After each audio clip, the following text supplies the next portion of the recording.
بسم اللہ الرحمن الرحیم ایاک نعبد و ایاک نستعین۔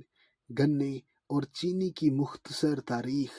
گنا قدیم زمانے میں جنوبی ایشیا اور جنوب مشرقی ایشیائی علاقوں خصوصاً ہندوستان یعنی پاک و ہند میں رہنے والی ایک فصل تھی، جہاں سے یہ چین، ایران اور مشرق وسطیٰ میں پھیل گیا۔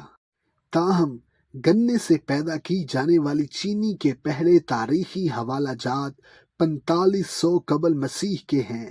پھر 7ویں صدی عیسوی میں عربوں کی طرف سے فارس کی فتح کے بعد چینی کی تیاری کا علم دنیا اور یورپ کے مختلف حصوں میں پھیل گیا۔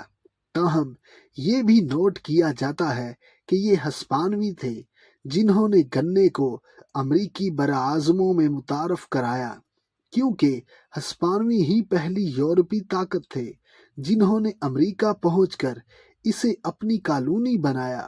شمالی امریکی ملک میکسیکو نے گنے سے متعلق مصنوعات کی کاشت اور مارکیٹنگ کے لیے پیش کردہ سازگار حالات کا فائدہ اٹھایا۔ قرون وسطیٰ میں شوگر کی تطہیر مکمل ہو گئی۔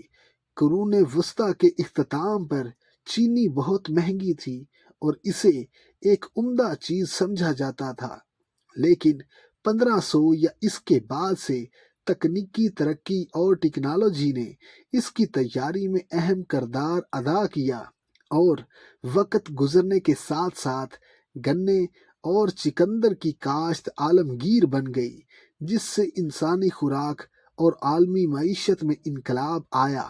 Subscribe masters in academy 2.0